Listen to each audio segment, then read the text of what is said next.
ಮಾಜಿ ಸಂಸದರಾದಂತಹ ಪ್ರತಾಪ್ ಸಿಂಹಗೆ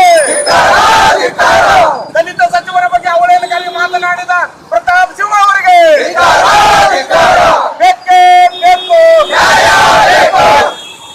ಒಂದು ಪ್ರತಿಷ್ಠಿತ ಗ್ರಾಮೀಣಾಭಿವೃದ್ಧಿ ಮತ್ತು ಪಂಚಾಯತ್ ರಾಜ್ ಸಚಿವರಾದಂತಹ ಸನ್ಮಾನ್ಯ ಪ್ರಿಯಾಂಕ್ ಖರ್ಗೆಜಿ ಅವರ ಬಗ್ಗೆ ಬಿಜೆಪಿಯ ಮುಖಂಡರಾದಂತಹ ಮಾಜಿ ಸಂಸದರಾದಂತಹ ಪ್ರತಾಪ್ ಸಿಂಹ ಅವರು ನಿನ್ನೆ ಒಂದು ಅವರ ವೈಯಕ್ತಿಕವಾಗಿ ಅವಹೇಳನಕಾರಿಯಾಗಿ ಮಾತನಾಡಿ ಒಂದು ನಾಯಿಗೆ ಹೋಲಿಸಿರತಕ್ಕಂಥ ಪ್ರತಾಪ್ ಸಿಂಹ ಸ್ವತಃ ಅವನೇ ನಾಯಿಗಿನ್ನ ಕಡಿ ಕಾಣ್ಕತ್ತಂಥ ಮುಖದ ಮನುಷ್ಯ ಬೇರೆ ಒಬ್ಬ ದಲಿತ ಸಚಿವರಿಗೆ ಉದ್ದೇಶಪೂರ್ವಕವಾಗಿ ಅವರಿಗೆ ಕೆಟ್ಟ ಹೆಸರು ತರುವ ಸಲಕ್ಕೆ ವೈಯಕ್ತಿಕ ನಿಂದನೆಯನ್ನು ಮಾಡಿದ್ದು ಭಾರತೀಯ ದಲಿತ ಪಂಥರ ಸಂಘಟನೆ ಖಂಡಿಸ್ತಾ ಇದೆ.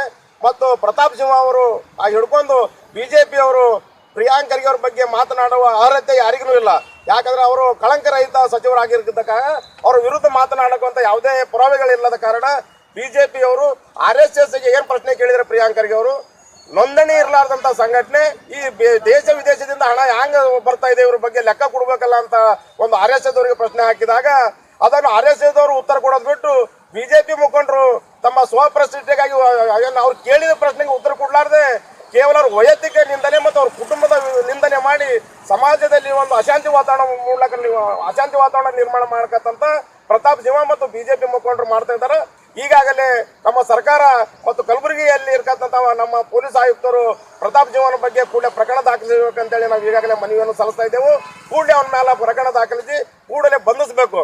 ಮತ್ತು ಇನ್ನೊಂದು ಸಲ ಬಿಜೆಪಿ ಅವರು ಈ ನಮ್ಮ ದಲಿತ ಸಚಿವರಾದಂಥ ಪ್ರಿಯಾಂಕ್ ಖರ್ಗೆ ಬಗ್ಗೆ ಅವಹೇಳನಕಾರಿ ಮಾತನಾಡೋದು ಇಲ್ಲಿಗೆ ನಿಲ್ಲಿಸಬೇಕು. ಒಂದು ವೇಳೆ ನಿಲ್ಲಿಸಲಿಲ್ಲ ಅಂದರೆ ಅವರಿಗೆ ಬರ್ತಕ್ಕಂಥ ದಿನ ಬಿಜೆಪಿ ಮುಖಂಡರಿಗೆ ದಲಿತ ಪ್ರಾಂತರ ಕಾರ್ಯಕರ್ತರು ತಕ್ಕ ಪಾಠ ಕಲಿಸ್ತಾ ಇದ್ದೇವೆ. ಯಾಕಂದ್ರೆ ದಲಿತರ ಬಗ್ಗೆ ಹಗುರವಾಗಿ ಮಾತನಾಡಕತ್ತಂತ ಒಂದು ಹವ್ಯಾಸ ಮಾಡ್ಕೊಂಡಂತ ಬಿಜೆಪಿಯವರು ಅವರ ಅಭಿವೃದ್ಧಿ ಬಗ್ಗೆ ಚರ್ಚೆ ಮಾಡಲಿ, ಅದ್ರ ಬಗ್ಗೆ ನಾವು ಸ್ವಾಗತ ಇದೆ. ಅದನ್ನು ಬಿಟ್ಟು ವೈಯಕ್ತಿಕ ಮತ್ತು ಅವ್ರ ಕುಟುಂಬದ ಬಗ್ಗೆ ಮಾತನಾಡೋಂಥ ಅರ್ಹತೆ ಬಿಜೆಪಿ ಮುಖಂಡರಿಗಿಲ್ಲ ಅಂತೇಳಿ ನಾವು ಪ್ರತಿಭಟನೆ ಮುಖಂಡರು ಆಗ್ರಹಪಡಿಸ್ತಾ ಇದ್ದೇವೆ. ಮಲ್ಲಪ್ಪ ಎಂ ಹೊಸಮನಿ.